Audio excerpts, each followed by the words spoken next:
Hello everyone, it's Attacker72 here, and for today, so in this video, I'm going to be reviewing the latest and final wave for Mario Kart 8 Deluxe's Booster Pass. Apparently, I didn't know it released last night, and I guess I just kept on forgetting from the fact that there are like different time zones and all, so we here in the West kind of get it a little bit more earlier than the ones in Japan who gets it on the 9th, but like I said, different time zones and all. But in this video, I'm going to be talking about my honest thoughts and opinions on not only the courses, but also the side content that was given in this final wave. If anything, this will truly be the last time I'm ever going to be reviewing the courses separately, because in the future, I might just get to review the entire booster pass in general, along with ranking every new course that was added in this one, so keep that in mind in the future. But for now, I hope you guys enjoyed this video. It is truly an end of an era for all of us Mario Kart fans, and especially a huge ending of a journey for the game in general, since we've been technically playing the same game for over a decade, and to actually see it end after so long feels really saddening given the fact that this game truly is one of a kind. But before we get to my thoughts about it, really, let's just go and talk about my honest thoughts and opinions about the Final Waves DLC courses, along with the last few new characters, along with some new side content that was added alongside with it. And so with that, let's get started reviewing my opinions on Wave 6.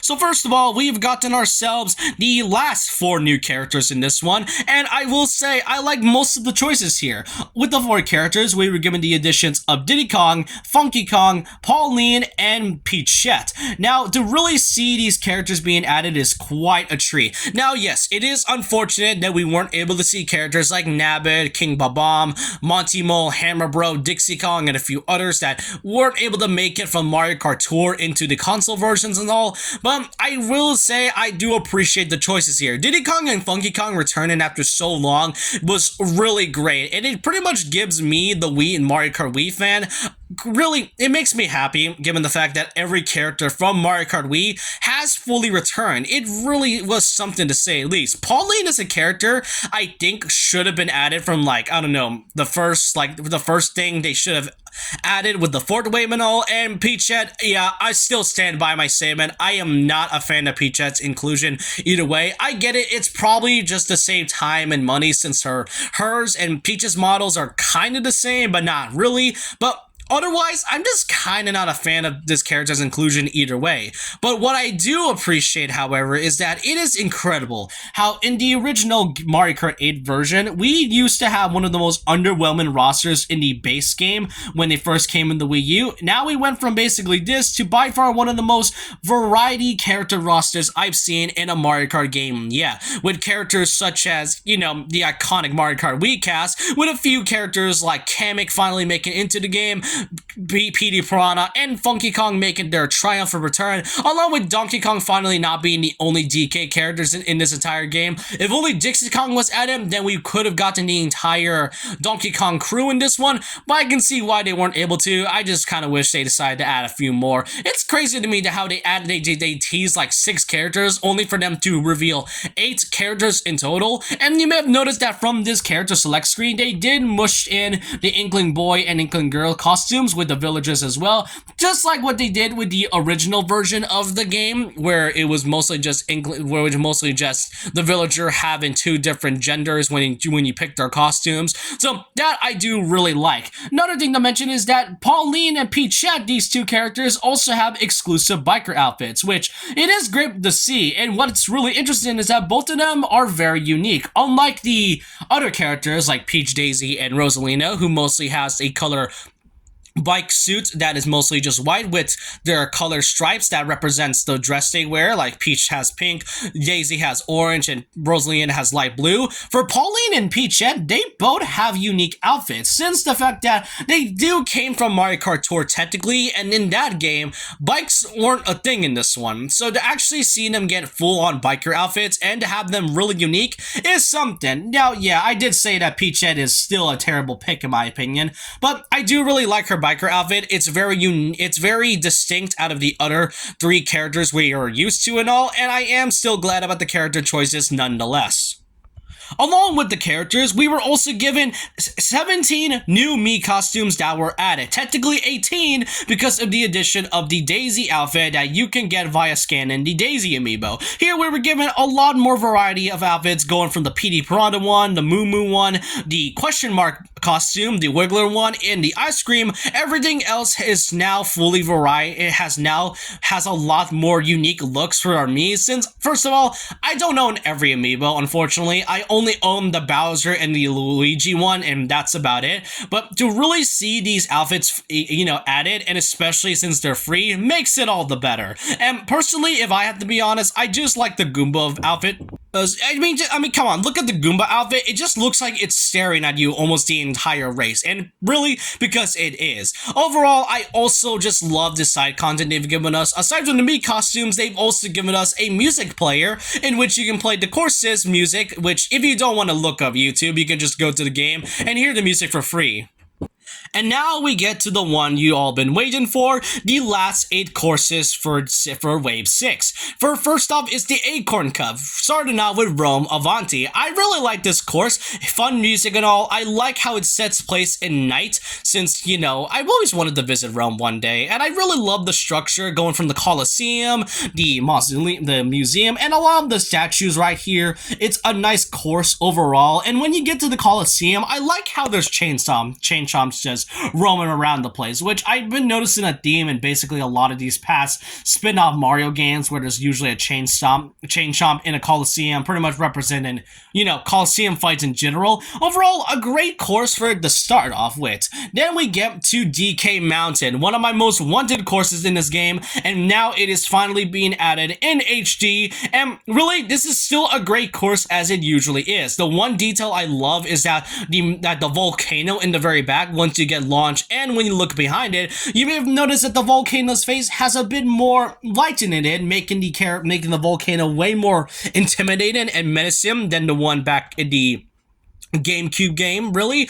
And you know what? I really like this course. Fun music and all. Really great to see this finally in HD. Then we also get the Daisy Circuit from Mario Kart Wii. It is great to see that this course is being added, and quite a surprise to see as well, given the fact that there was like a couple other Wii tracks. I feel like they could have added anything else, but overall, I do like this course in general. It's really a fun aesthetic, along with the Luigi and Daisy dancing on the fountain and all. It's a great, nice thing I really love whenever I go to Daisy Circuit. And we get to the music. They still got the great shortcut right there, which I do appreciate even more. We Mario Kart Wii fans are eating so good, and it's not even Mario Kart Wii.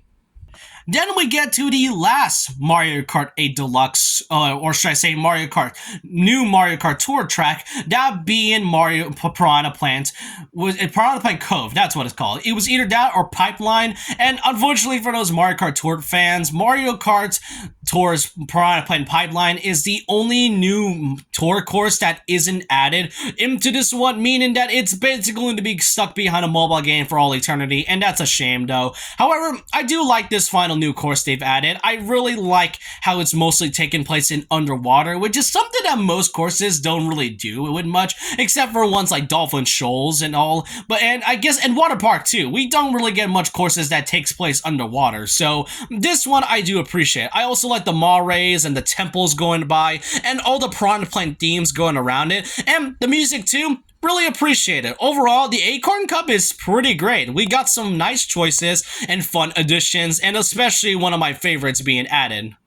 And now we get to the last cup of this wave, the Spiny Shell Cup. Starting off with Madrid Dry, based off the capital of Spain. Here we get to see a lot of the area itself, and I've always really loved to go to Spain one day. And not just that, love the music too. I think I can hear a little bit of Spanish music in the background too, which really adds the nice touch to the whole Spain feel and all. I also like that how wherever you go, as this course goes on, the Wiggler just wakes up and walks around. It's a really nice course, and it's one of my and I really think this is one of my personal favorite tour tracks they've added. Then we get to another surprising course that I never thought they've added, Rosalina's Ice World for Mario Kart 7 for the 3DS. Now, out of all the 7 tracks, I never thought I'd see Rosalina's Ice World in this one. I would have expected things like Maka Woohoo or something else, but seeing this fully in HD and actually playing it for the first time, yeah, I kind of forgot that most of the 3DS's graphics were just kind of weird to look at, especially when you look back at it. But seeing this now in HD, it really gives so much opportunity that Mario Kart 7's tracks were pretty great in terms of it transforming it into HD. I still love how Rosalina's Ice World looks. I love the galaxy feeling in it, and you actually can see a bit of a planet in the back right there, along with this one, along with this area too. And you know what? I also just like this course in general. Maybe I was a little bit too harsh on it back when I was playing it in Mario Kart 7 and all, but looking back at it and now look at it now, maybe I actually do think it's one of the most underrated courses that Mario Kart 7 has to offer. Next up is Bowser's Castle 3 from Super Mario Kart, and I don't know what to say about this other than the fact that this track absolutely goes hard, and for no reason at all. The music, it also goes so hard as well. I did not think they would make a very simple track into basically one of the most well done looking tracks by far.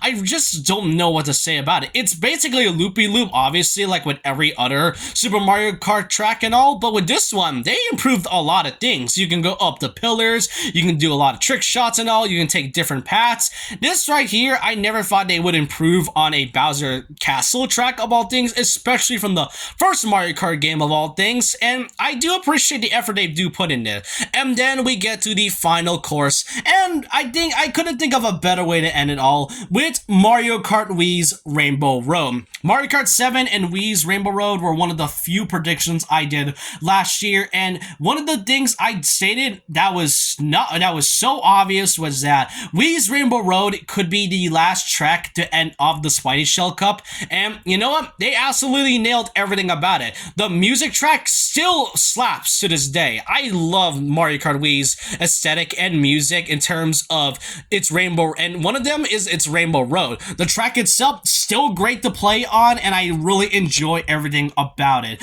The whole track in general, along with Sevens, is by far one of my most favorite ones, and to see it ended off with this as the final DLC track for this one, I couldn't think of a better way to end it off with, and that's all I can say about the courses. Now, I'm not actually gonna rank them this time, and usually whenever I do these reviews in terms of talking about my opinions regarding about every track and all, I mostly put some of these tracks in the very bottom and all, but this might be, if not the only time I'm ever going to be talking about these 8 courses and not rank them, because all of them were actually really good. Rosalina's Ice World was a really underrated track that I am actually glad they did add it. DK's Mountain, Rainbow Roads from Wii, and Bowser's Castle 3, I honestly thought I would put it in the very bottom until I played it, and wow, that was a really incredible course. And you know what's the best of it all? If you beaten every single cup in this DLC, in any difficulty, it doesn't matter whether it's 50cc, 150cc, or even 200cc and all, you will be given a special ending as a pretty much thank you to all the Mario Kart fans who have played this entire game. Since, like I mentioned in the start, Mario Kart 8 has technically been going on for over almost a decade at that point, but to actually see it fully end, and the ending giving us this specific picture saying thank you to us, it truly is an end of an era, if I had to do say so myself. I really thought Mario Kart 8 Deluxe was a pretty okay game when it came out back in 2017 and all, and as time goes on, I did get bored of it, but to see the DLC actually revive the hype of Mario Kart 8 and Mario Kart game hype in general, it just makes me happy to see, but also it's kind of saddening to finally see it ending after so long. And while it is inevitable that there's going to be another Mario Kart game in the future and all, I will miss Mario Kart 8 Deluxe for how hype it was to see the additional new characters, side content as added near it, along with the new courses. There may have been some pretty okay choices, some mediocre ones, and definitely some terrible ones as well. I will say that thank you to the developers for this game who have made this game quite a great experience for me. I cannot wait to see what Mario Kart has in store for us in the future, and I really hope you guys enjoyed this video. This is my honest thoughts and opinions about the final wave for the booster pass in general, and I want to know all your thoughts and opinions down below about this. What do y'all think of the final courses and characters that were added in this DLC? Do you think it's a great way to end this off, or do you think it went on a whimper? I want to know your thoughts and opinions down below about this. And so with that, leave a like, comment, subscribe, hit the notification bell for more videos. Follow my Twitter, and I'll see you guys next time. And remember this, once a legend, always a legend.